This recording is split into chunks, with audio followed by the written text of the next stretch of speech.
Greetings and welcome to the Jabil third quarter of fiscal year 2020 earnings conference. At this time, all participants are on a listen-only mode. A question and answer session will follow the formal presentation. If you would like to ask a question, please press star 1 on your telephone keypad. If anyone should require operator assistance during the conference, please press star 0 on your telephone keypad. As a reminder, this conference is being recorded. It is now my pleasure to introduce your host, Mr. Adam Berry, Investor Relations. Thank you. You may begin. Good morning and welcome to Jabil's third quarter of fiscal 2020 earnings call. Joining me on today's call are Chief Executive Officer Mark Mondello and Chief Financial Officer Mike Dastoor. Please note that today's call is being webcast live, and during our prepared remarks we will be referencing slides. To follow along with the discussion and view the slides, you will need to be logged into our webcast on jabil.com. At the end of today's call, both the presentation and a replay of the call will be available on Jabil's Investor Relations website. During today's call, we will be making forward-looking statements, including, among other things, those regarding our outlook for our business and expected fourth quarter and fiscal 20 net revenue and earnings.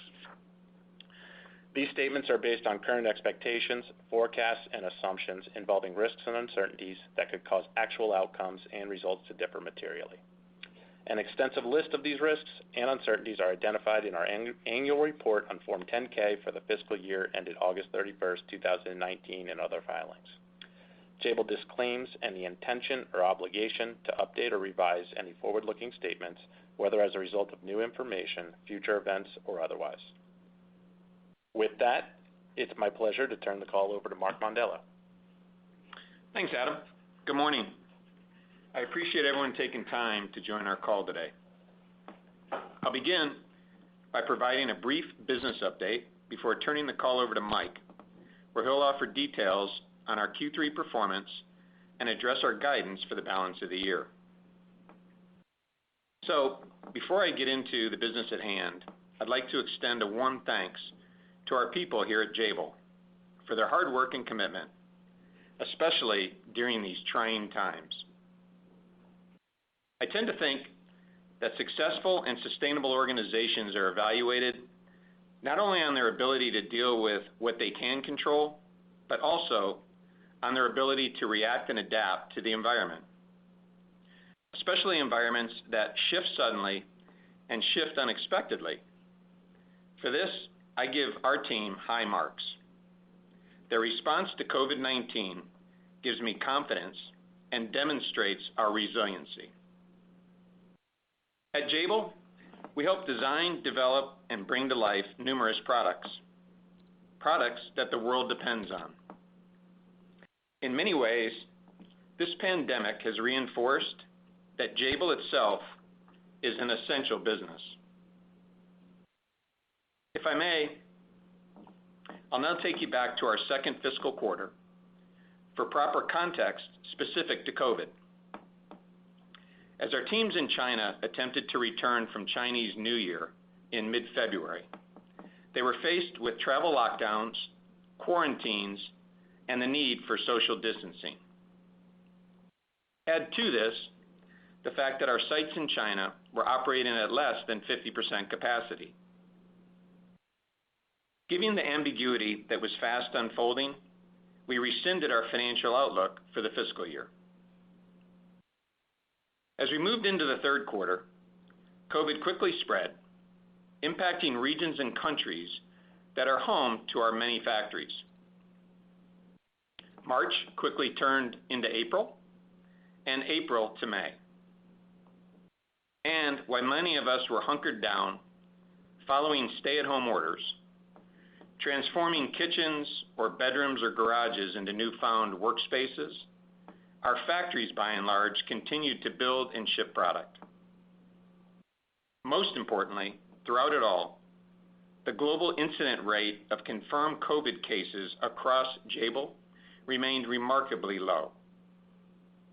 I want to offer a special thanks to all of our frontline workers, those of you that work so hard in keeping our people safe while taking amazing care of our customers directly from the factory floor. Your ability to execute and perform has been nothing short of spectacular. And on top of it all, Together, you created a COVID playbook that we use today across all sites.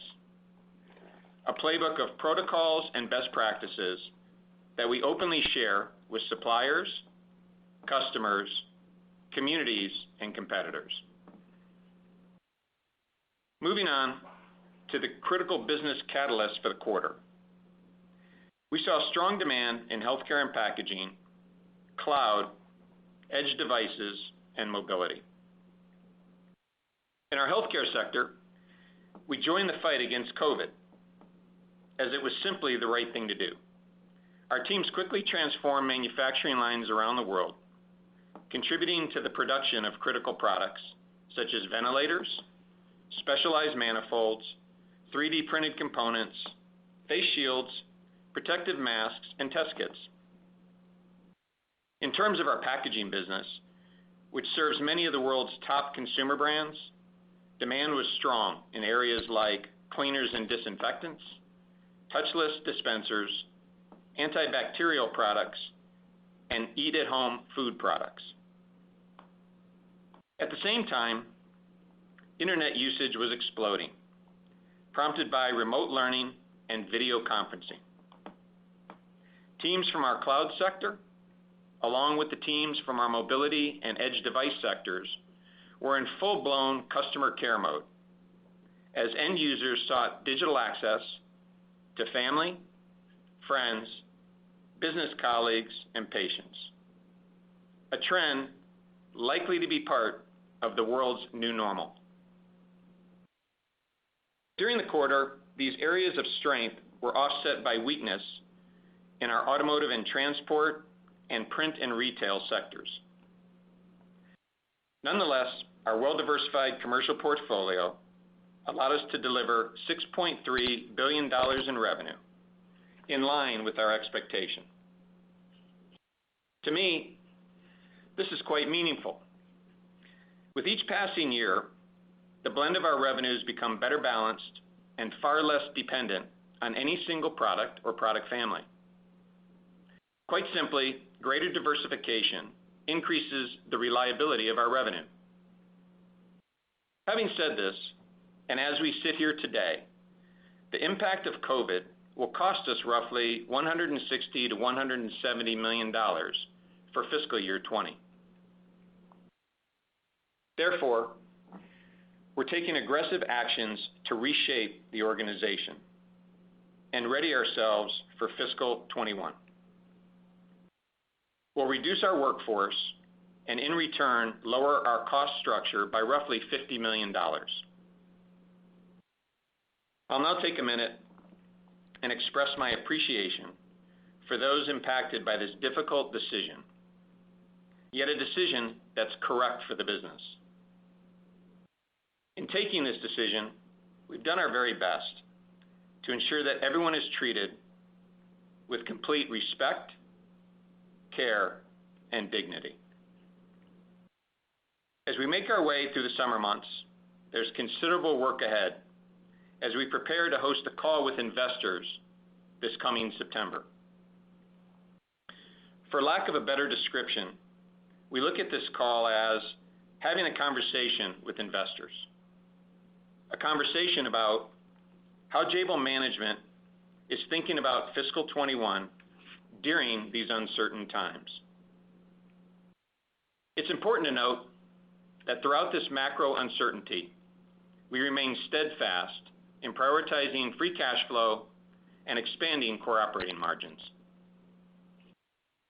In closing, you can be assured that we're navigating today's issues while being thoughtful about tomorrow's challenges. Looking ahead, I believe our business landscape and how we choose to conduct our business may look and feel a bit different. It'll possibly be more efficient. It'll possibly be more optimized. I think this could have real benefits as long as we don't lose a single ounce of our customer intimacy or customer care. Also, I believe key secular trends will remain in our favor. Lastly, plenty of stuff will still need to be built, and building stuff is exactly what we do. Thank you. I'll now hand the call over to Mike. Thanks, Mark. Good morning, everyone. Thank you for joining us today. Before I cover our Q3 financial results, I thought it would be helpful to provide a brief update on how COVID-19 has impacted our business and the end markets we serve since we last spoke on March 13th.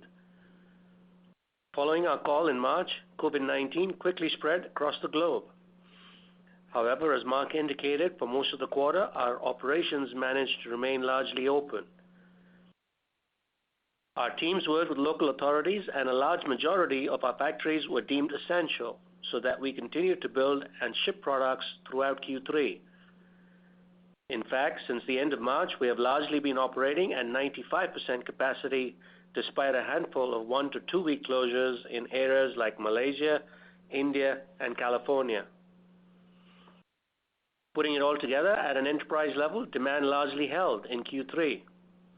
However, the makeup of this demand varied extensively by end market and region as the COVID-19 outbreak and stay-at-home orders around the world impacted each in a unique way. Let me walk you through what we're seeing in the different end markets today. Within mobility, the out-of-season launch, which began in February, is going extremely well. In tandem with this, the team has also started working on the launch for our upcoming seasonal next-gen mobility products, and this too is on track. Moving to edge devices and lifestyles. As more people work and learn from home, we're seeing good demand for certain products such as tablets, headphones, and smartwatches. In healthcare, we're experiencing strong demand in the markets most critical in the fight against COVID-19. Ventilators and ventilator splitters, oxygen and temperature sensing equipment, diagnostic systems including analyzers and test kits, and masks ranging from protective face masks to reusable N95 masks. This trend is being offset by reduced demand for trauma and elective surgery products. Moving to packaging. As a reminder, our packaging business is a supplier to the world's leading consumer packaged goods companies. COVID-19 is exerting enormous pressure on our customers to ship unprecedented levels of cleaning and food products. Because of this, we're seeing increasing demand in packaging for laundry products, hard surface cleaners, touchless dispensers, and antibacterial wipes. In addition, we're also seeing good demand for food packaging, spurred on by more people dining at home. Moving to EMS. Within automotive, our near-term results and outlook have been diminished due to lower forecasted worldwide unit sales and OEM factory closures. However, looking forward, we expect weakness in the traditional automotive markets to be partly offset by additional growth in electrification, which continues to gain overall share of this market. In semicap, we're seeing solid demand driven by the ongoing recovery in this end market as infrastructure spending continues. New fab plant investments are multi-year investments, and so far, customers are marching ahead with their 2020 and 2021 roadmaps.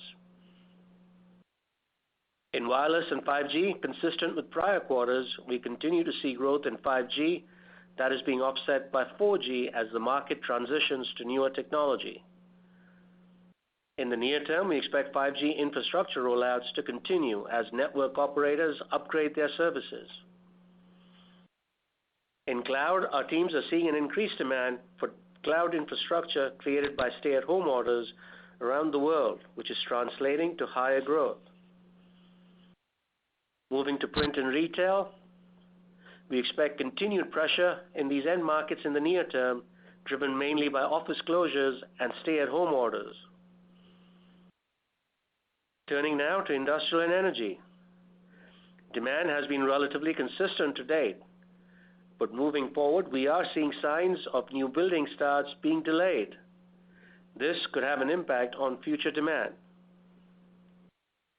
And then finally, within the enterprise end markets, we are seeing increased demand for networking products due to work-from-home dynamics offset by cautious overall enterprise spend. We anticipate this demand dynamic to continue over the next few quarters. From a cost perspective, during Q3, we incurred approximately $60 million in direct and indirect costs associated with the COVID-19 outbreak. The makeup of these costs consisted mainly of lower factory utilization due to lockdown restrictions, supply chain inefficiencies, and PP&E costs to keep our people safe. Turning now to our Q3 financial results. The combination of our ability to largely remain open, efficiently navigate sporadic factory shutdowns, and the diverse nature of our end markets allowed us to deliver $6.3 billion in net revenue during the quarter in line with internal forecasts. To me, this is a meaningful and further illustration that our diversification strategy is working. GAAP operating income was $59 million and GAAP diluted loss per share was 34 cents. Core operating income during the quarter was $172 million. Net interest expense during the quarter came in better than expected at $49 million due to better working capital efficiency and lower interest rates. Our core tax rate for the quarter was 53.7%. At the end of April, a non-U.S. entity's tax incentive was extended by the government for an additional 10 years, which resulted in a revaluation of certain of this entity's deferred tax assets. While this resulted in a one-time charge of $21 million in Q3, moving forward, this tax incentive extension will continue to benefit our effective tax rate for another 10 years. Core diluted earnings per share were 37 cents. It's worth noting that the revaluation of deferred tax assets negatively impacted our core diluted earnings per share by approximately 14 cents. Next, I'd like to call your attention to an item which impacted our GAAP results during the quarter. Over the past 3 years, we've experienced tremendous growth, adding in excess of $7 billion in revenue to our results. Importantly, the growth has been intentional and targeted at end markets that offer accretive margin and cash flow profiles. With this success in diversifying the business, we feel it is an appropriate time, especially amidst the current economic landscape, to take steps to proactively optimize our cost structure and improve operational efficiencies. Therefore, during Q3, we've taken steps to reduce our worldwide workforce. For Q3, we incurred approximately $50 million related to this, inclusive of severance costs and extended healthcare benefits to those impacted. We anticipate these costs will result in a net benefit to core operating income of $40 to $50 million in FY21. This is in addition to the anticipated savings associated with the 2020 restructuring plan we announced last September. Now, turning to our third quarter segment results. Revenue for our DMS segment was $2.4 billion, up 13% year over year, while core operating income for the segment increased 27% year over year. This resulted in core margins expanding 30 basis points to 2.9%. Moving to EMS. Revenue for our EMS segment was $3.9 billion, down 2% year over year. From an end market perspective, we saw year-over-year strength in the cloud and semi-cap space, offset by declines in automotive, print, and retail. Core margins for the segment came in at 2.6%. Turning now to our cash flows and balance sheet. As anticipated in Q3, inventory levels contracted sequentially, with our days in inventory coming in at 67 days, a decline of 3 days quarter over quarter. Cash flows provided by operations were $487 million in Q3, and net capital expenditures totaled $143 million. As a result of the strong third quarter performance in cash flow generation, adjusted free cash flow for Q3 came in stronger than expected at approximately $344 million. It's worth noting, while we recorded approximately $50 million of expenses in Q3 associated with the aforementioned workforce reductions, the associated cash outflow will largely be in Q4. We exited the quarter with total debt to core EBITDA levels of approximately 1.6 times, and cash balances of $763 million. During Q3, we took steps to bolster our balance sheet, adding over $625 million in liquidity, bringing our available committed capacity under the global credit facilities to $3.7 billion. With this additional capacity, along with our quarter-end cash balance, Jabil ended Q3 with access to more than $4.5 billion of available liquidity, which we believe provides us ample flexibility to navigate the current market environment, all while maintaining our investment-grade rating.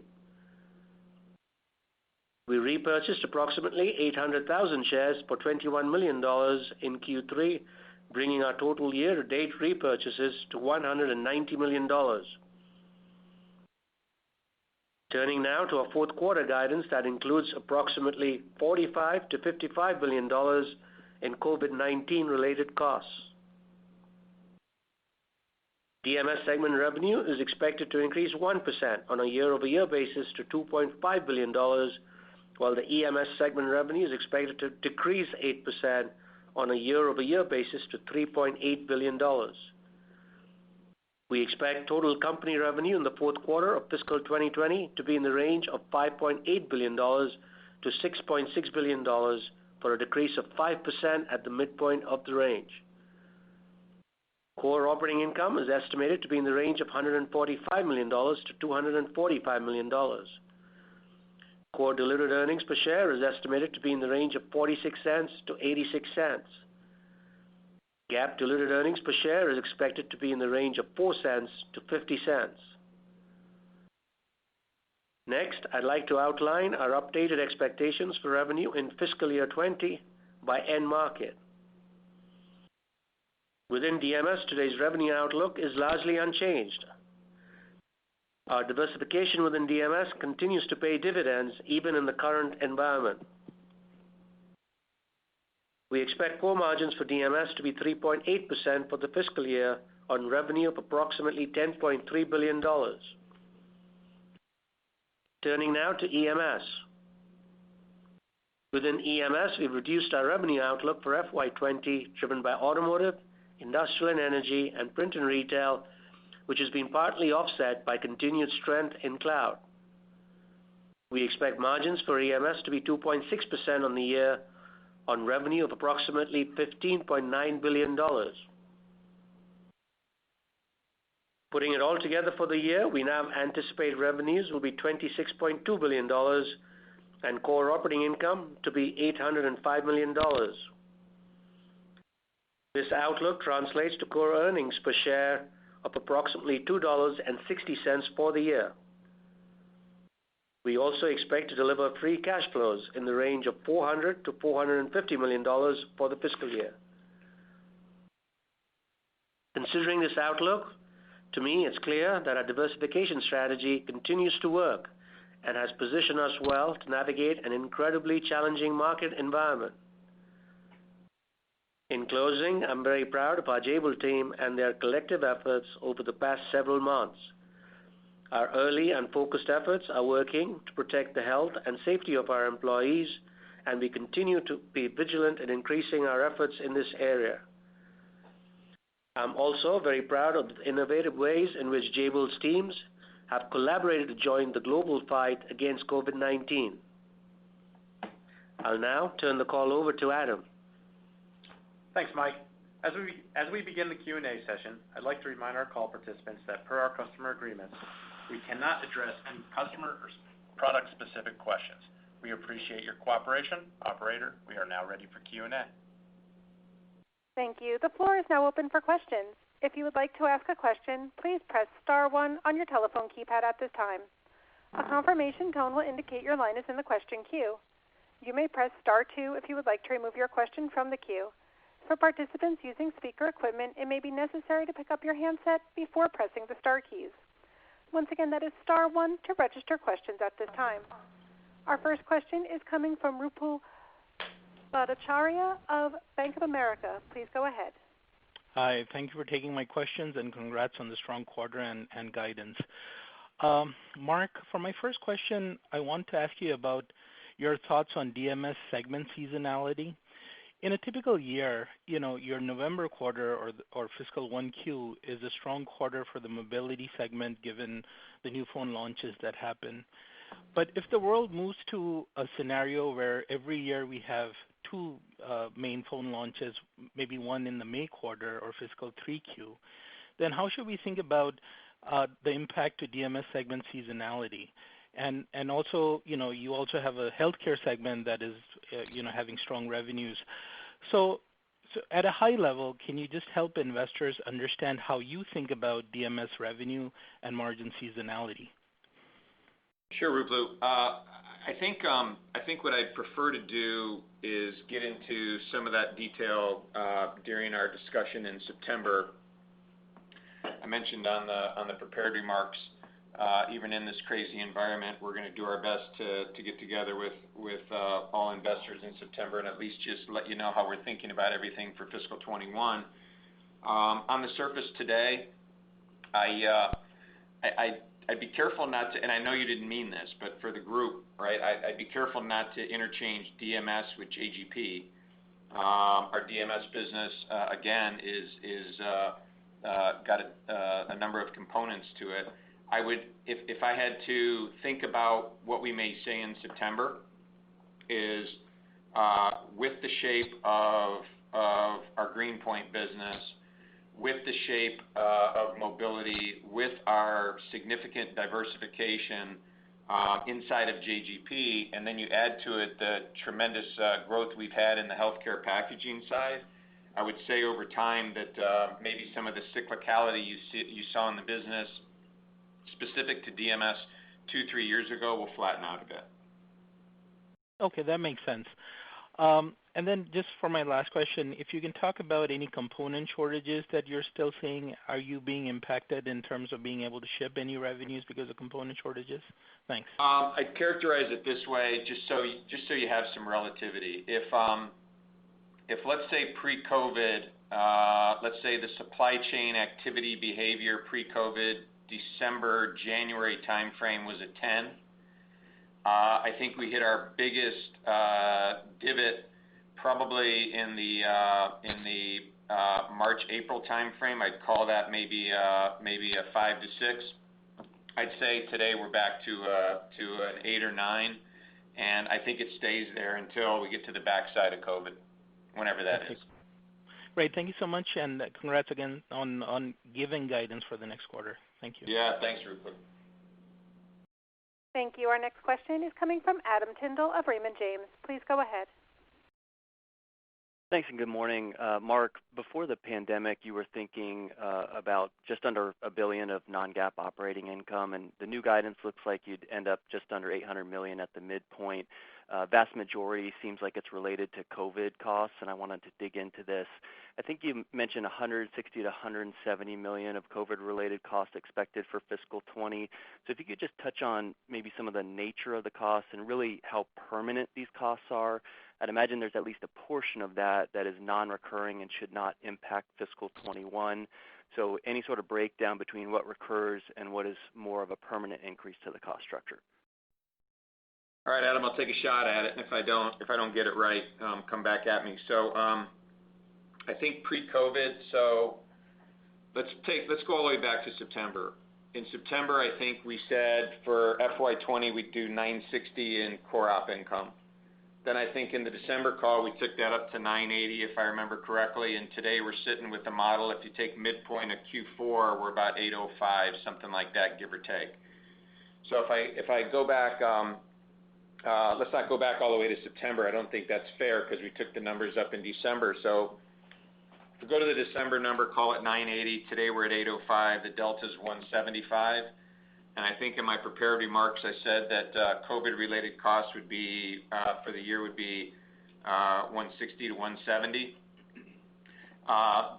So the gap between December and now, 175, COVID-related, call it 160 to 170. The rest of it is almost immaterial, and a bunch of puts and takes and noise. In terms of the COVID expense specifically, we talked a little bit about this in March when we talked about a $53 million charge in February alone.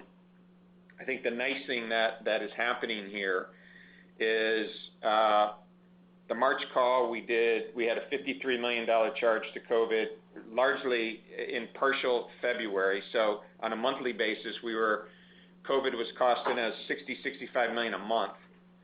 Then we moved to April, May, June timeframe. I think Mike alluded to it. In Q3, COVID was about $60 million, give or take, and then I think Mike in his prepared remarks was suggesting that COVID for Q4 would be $50 million. So the nice thing is, touch wood today, trends coming down a bit. I think that has to do with the fact that we're becoming more optimized in our process and protocols, getting people in and out of factories. By the way, with our number one objective is at all of our factories, keeping them safe. And then how those costs break out, Adam, is we have direct costs, which is largely around our protocols, temperature testing, PPE around all of our factories, very consistent to our COVID playbook. Again, protocols, processes. Then we've had some disruptions in 3Q in terms of either government shutting down factories, states shutting down factories. Where we've had some confirmed COVID cases, we close our factories until we can get testing completed. Through all that, we're paying the idle labor. I think that's the right thing to do in this time and place.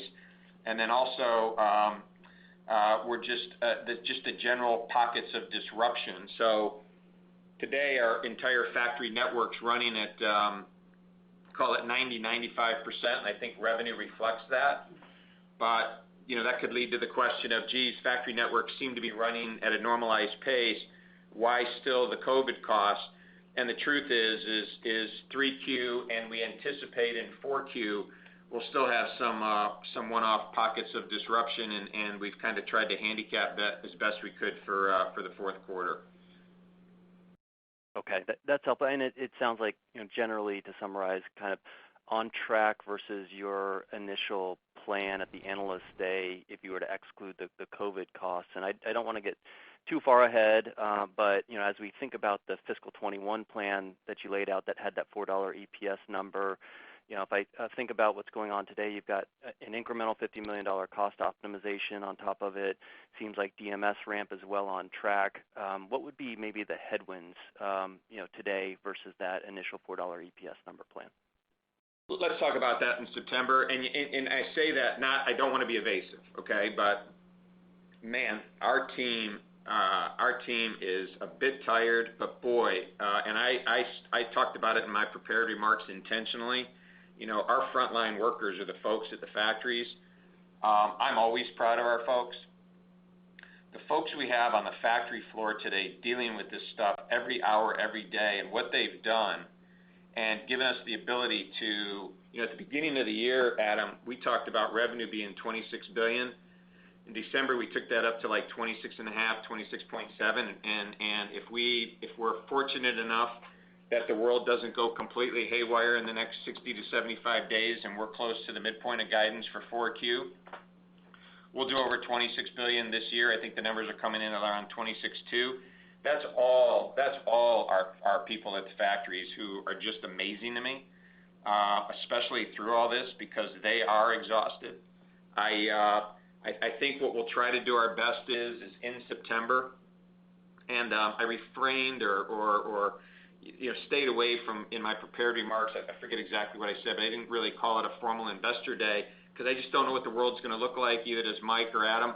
But we felt like it's important in September to go beyond a normal earnings call and try to lay out for you in a very descriptive way how we see the world, and we'll provide you a fairly comprehensive assumption set.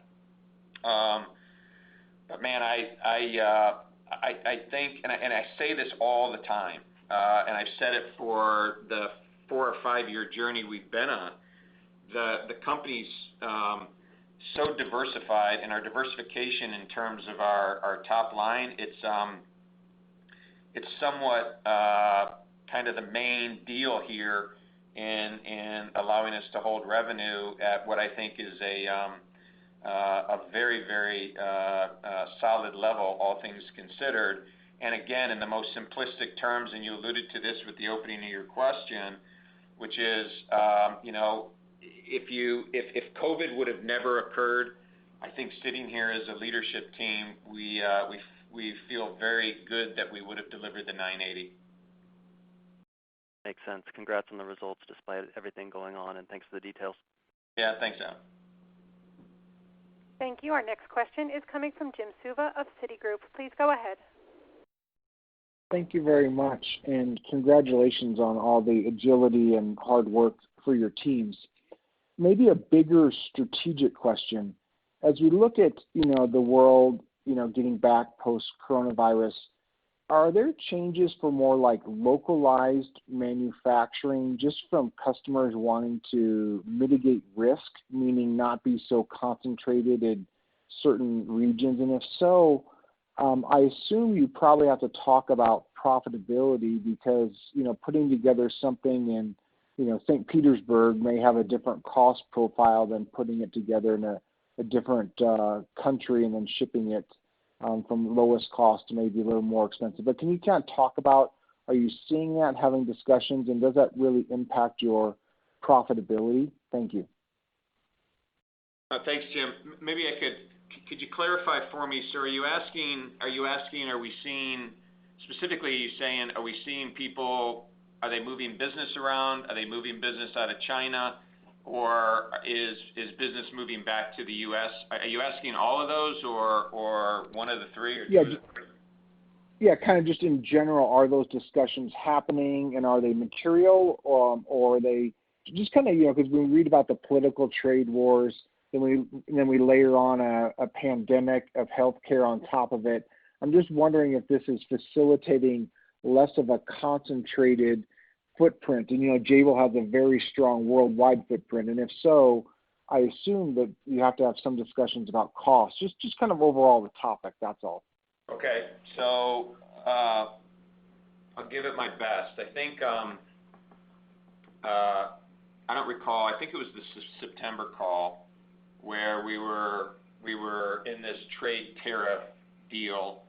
That was kind of the headlines of the day, and then COVID took over and trade tariffs have kind of taken a back seat, at least in terms of headlines. I believe what we said is there would be some costs. Our budgeting, if you will, for FY20 had suggested that the first half of 20 there was cost in there around trade tariffs as some customers were looking to hedge China. Not a lot of customers were leaving China. In fact, as we sit today, not a lot of customers have left China. We've had a number of customers that have hedged China on new products. And that's played out largely as we thought, give or take. So then COVID hits, and I would say everything's been in a little bit of lockup in terms of conversations with customers strategically, because customers are just trying to figure out which way is up, as are we. So if I had to think about maybe the discussion in September that's a little bit more strategic, I would say not a lot's changed since what we said September of 2019 at the beginning of this year. I think people will be a little bit more cautious in terms of having their product built at a single site. That could be trade tariff, that could be just because, that could be because of Mother Nature concerns. I don't know how much of that links to COVID. The good news in all that, Jim, is boy, oh boy, I'm a real believer that there's a lot of stuff that'll need to be built. The few of us on the planet today that have lots of scale have a huge advantage. I put our footprint in that for sure. Mike talked about our balance sheet and the liquidity we have in terms of continuing to invest, and then just overall leverage with supply chain. So as these dynamics ebb and flow, as they change, I think we're in a reasonably good position. Thank you so much for the details, and congratulations to you and all your employees. Thanks, Jim. Thank you. Our next question is coming from Paul Coster of JP Morgan. Please go ahead. Hi, this is Paul Chung on for Coster. Thanks for taking our questions. So first, just on DMS, can you give us a sense for, the relative strength between healthcare, packaging, and mobility?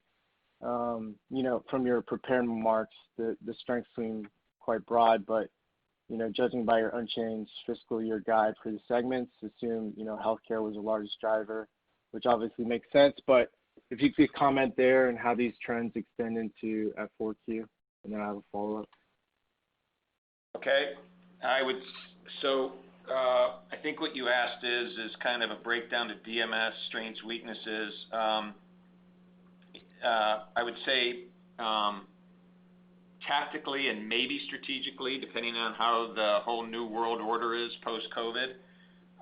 Both Mike and I spoke in our prepared remarks on, I think companies are going to do things a bit differently going forward. I've had the good fortune to talk to lots of our customers and their CEOs, and lots of conversation around, geez, are you going to travel as much? Are you going to conduct business the same? I think our new normal, as a proxy, is I don't want to give up one inkling of as I said in my prepared remarks, care or intimacy for customers. So I think that's where we'll spend our travel dollars. I think net, our travel dollars on an annual basis will come down. I think we'll use more digital tools. I bring all that up because I think when it comes to our mobility business and our edge device business, and people using digital tools and working remotely for an extended period of time, I think that business will be in relatively good shape. And then healthcare and packaging, both with our strategic plan around healthcare and then with doing some PPE, I think we're getting a little bit of an extra boost there. I don't remember the exact numbers, but if you, for lack of a better word, on the chart that we provided in September, the blue-green chart, I think we had healthcare packaging for FY19 at just a little over $3 billion, and now the healthcare packaging is a little over $4 billion. And I would say, if things continue to go well for us, I'd see healthcare and packaging at a number greater than the $4.2 billion that you might see on the charts today. Gotcha. And then just a quick follow-up on healthcare, specifically about, elective surgeries and other products of that nature that aren't kind of related to COVID spurred demand. How did those products do in the quarter? And do you see ramps from maybe pent-up demand possibly in the coming quarters? Thank you. Yeah. I would say from our observation, so don't take this as, again, a data point for the industry, but from our vantage point, elective surgery demand was down. I don't think that's any secret. I think that, but yet on a net basis, we saw strength in healthcare. So what you could surmise from that is there was a strong offset to our healthcare business. So elective surgery demand down. Both PPE and other areas of our healthcare were actually greater than the downtick we saw in elective surgeries on a net basis for 3Q. Here's what's interesting. I think an observation might be, geez, over time, maybe the PPE starts to fall off a little bit. How does that impact healthcare? Again, we'll talk about that in September. But I also believe that there's going to be a significant pent-up demand for elective surgeries because a lot of these elective surgeries don't go away. Just logistically, people can't get them done in the middle of COVID. So the puts and takes on that are, if you look at our healthcare packaging business for fiscal 18, then you move to 19, then you move to 20, 21, and 22, I think that sector of our business is on a really good trajectory. Thank you so much. Thank you. Our next question is coming from Stephen Fox of Fox Advisors. Please go ahead. Thank you. Good morning. Just following up on some of those comments, Mark, can you maybe step back and talk about the progress you've made during this period in improving the margins on some of the healthcare programs and maybe broadly as well. And then just as a follow-up, could you talk about some of the consumer packaging trends? You mentioned a pickup in that. I know you were sort of improving sort of the operations of that business going into the COVID pandemic. And so is there a longer term adjustment we should think about with that business going forward? Thank you. Okay. So in terms of margins in healthcare, I think we talked about that in September. We talked about the wonderful strategic addition of JJMD. We gave you guys some color around that. If you go back and look at our comments in September, I think those still hold. So we talked about a multi-year transition with JJMD, both with top line, bottom line margins. I think that is in tracking like we expected in September, and I envision that tracking that on that same path as we move to fiscal 21 and 22. So net, I think that's positive. In terms of our consumer packaging business, Brenda, who runs that for us, has just a ton of experience. And although that business historically, in the big picture of Jabil, hasn't been overly material, I think it will be. Not just thinking about top line, but bottom line. I think that has potential to be a margin-rich environment for us. And with Brenda and her team, the things they're looking at is the stickiness and/or how to lead with technology and engineering in a market that, in many ways, is just simplistic molding.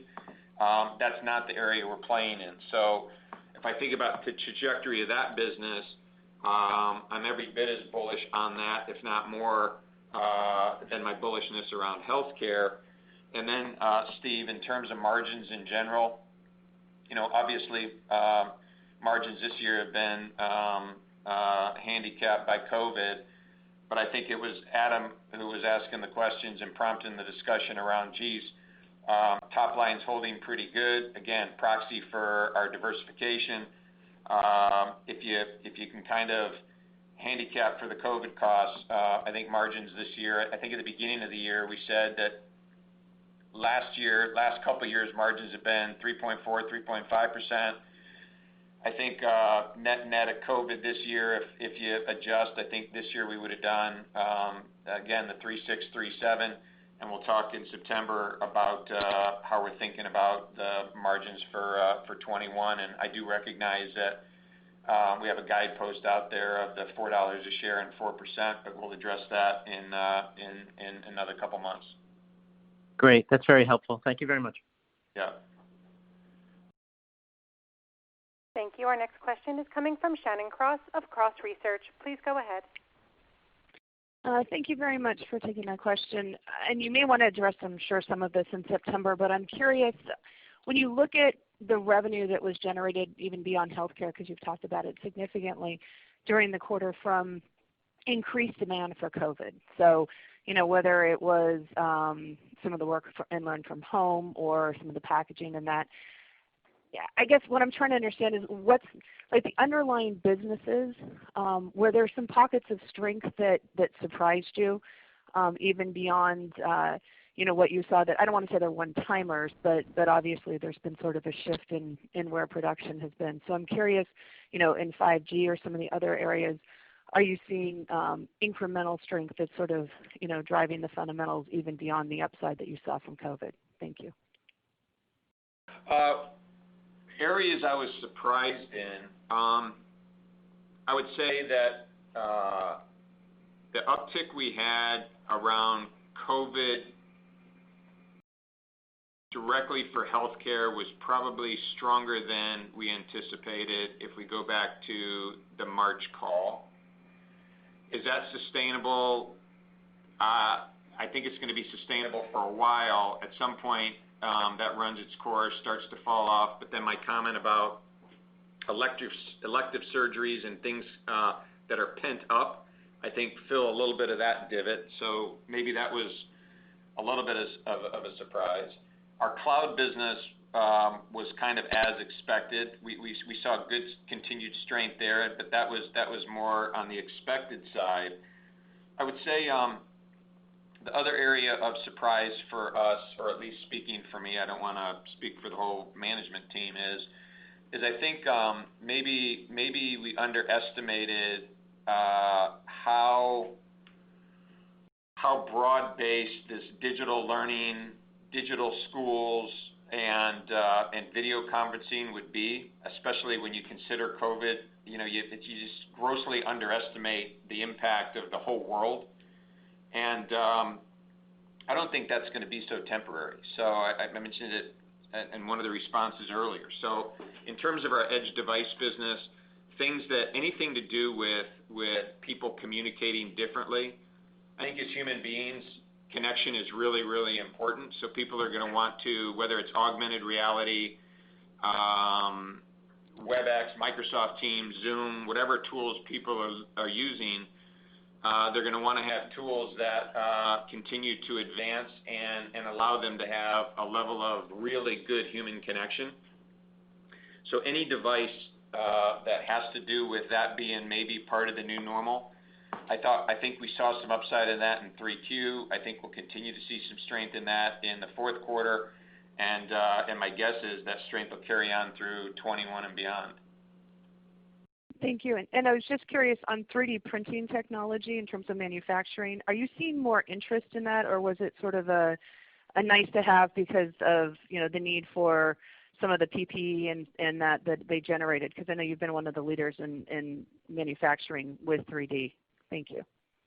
I would never, as we sit today, never characterize 3D as a nice to have. I think 3D additive is finally that technology. Forget about COVID. I think that technology is a secular trend in certain areas, and I think we're going to be leaning hard into that, especially in areas of healthcare, defense and aerospace, and automotive to start. Thank you. Yeah. Thank you. Our next question is coming from Matt Sheehan of Stifel. Please go ahead. Yes, thanks. Good morning, and thanks for all the color so far. My question, Mark, regarding the $50 million in incremental cost cutting moves that you mentioned this morning. Could you talk again about sort of the reasoning for that? Are there certain end markets within EMS or DMS that you expect just a slower growth rate and you're adjusting, or are there some mix issues as well? Thanks, Matt. It's got nothing to do with any of that.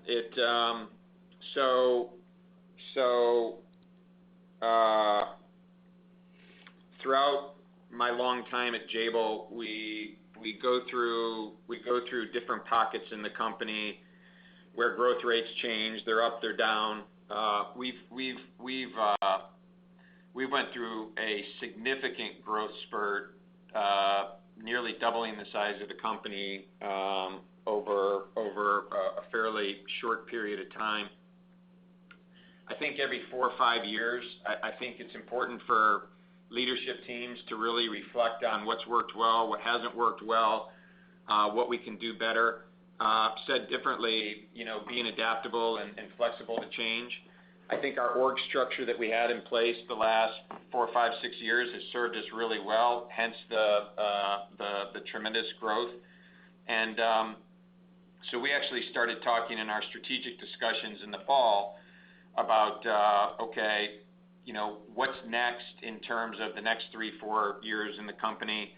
We've done a wonderful job diversifying our top line. We've made it clear to investors that our focus, we're going to take a little bit of a slight pause, a deep breath, and focus hard on the cash flows and the margins. As such, pre-COVID, we were having lots of discussions about how to optimize the structure, how to remove any friction points in a company this size, how to be sure that everybody has access seamlessly and quickly to all of our capabilities. So this was underway through the fall and into the winter, and then COVID hit, and and added to our thinking around maybe taking some cost out of the business. So it's not really a reaction. I think Mike and I both said in our prepared remarks, 3Q provided us some pockets of strength that was offset in a few pockets of weakness. This action had nothing to do with any of that. It just had to do, it's more structural in nature. It's more permanent. I could suggest to you these costs aren't going to come back when COVID's over. And I really like how it positions the company for 21, 22, and beyond. The decision point we had to make as a leadership team is, with everybody working remotely, did we think this would be a good time to go do this? Because things like this are not easy. And we made a decision to do it because if we can do it properly and get to the other side of this with the new structure as COVID starts to clear up, I think it gives us a really, really nice foundation to run the company. Okay, great. That was very helpful. And just as my follow-up, Mike, regarding the balance sheet, it looks like your inventory days were down sequentially, which is credible, certainly taking into account the supply constraints that you and your customers saw. You're still up year over year. In terms of where you think that inventory is pointed, directionally, do you expect to stay somewhat elevated as customers look to keep some buffer stocks and there's still supply constraints, or do you see that coming down over time? So in Q2, Matt, the inventory shot up to 70 days. I think we had some issues in China. There wasn't anything being shipped out. So the 70 days was unnaturally high. We've come down to 67 this quarter. So progress, but not as much as I would have liked to see. So my target right now is, let's get to that 60, and in the medium to long term, we need to be in the mid to high 50s. So that's the eventual target. Will we get there right away next quarter? The answer is no. But over time, I feel good that we will get there. Okay. Thanks very much. Thank you. Our next question is coming from Mark Delaney of Goldman Sachs. Please go ahead. Yes, good morning, and thanks for taking the questions. First, I was hoping to better understand if Jabil is able to pass on any of the extra costs from COVID mitigation to customers on your existing projects. And are these costs related to COVID mitigation factored into the pricing discussions you're having for new business? Hey, Mark. The 160 to 170 million for the year I spoke to is a net cost. So those conversations are going on all the time. Of our 400 plus relationships, 80-90% of those are highly strategic, long-term, and those conversations, they have endless dimensions to them. So let's just say that we've got a business to run. Our customers understand we have a business to run. We also want to be very, very thoughtful to all of our customers because they're going through tough times as well.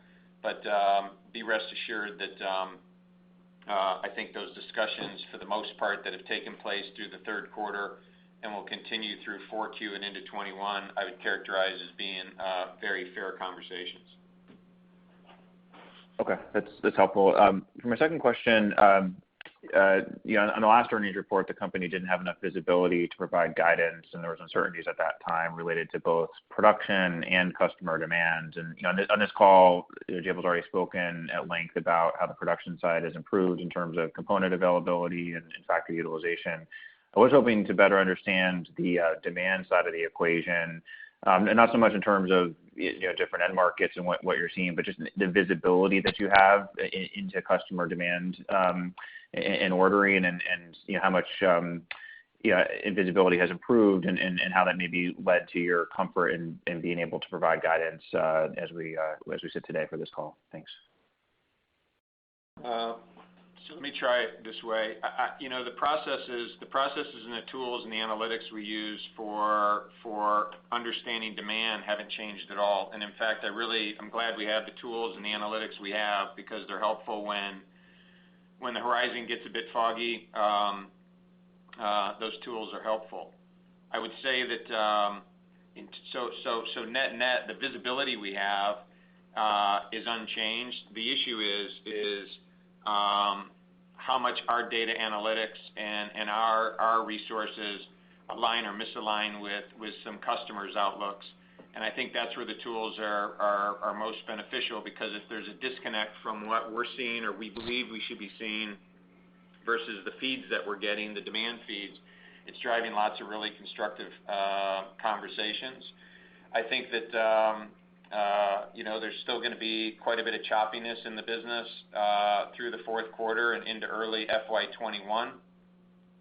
I think that to have this feeling like COVID's behind us, the stock market's doing great, the world's getting back on its feet, I don't think that's the case. With that said, the reason we decided to give guidance for the fourth quarter is we've tried our best to handicap multiple scenarios. We've kind of taken an average of say, a dozen or so different scenarios, and I think we have a degree of confidence that justifies the guidance for the fourth quarter. Thank you. Yeah, you're welcome. Thank you. Our next question is coming from Robert Mueller of RBC Capital Markets. Please go ahead. Hi. Can you just talk a little bit about your share repurchase and capital allocation plans? Do you plan on resuming the pace that you expected pre-COVID? And if so, by what time frame? And are there any rough targets for when you'd like to exhaust your authorization? So we do have a $600 million authorization out there. We've done about 190 of that already. We're going to continue to be sort of thoughtful on our capital allocation, be opportunistic. I do want to balance buybacks with cash and make sure that our balance sheet is in a very strong position, which it is today. So the answer is we will be looking at it opportunistically for sure. Great. Thank you. Thank you. At this time, I'd like to turn the floor back over to management for any additional or closing comments.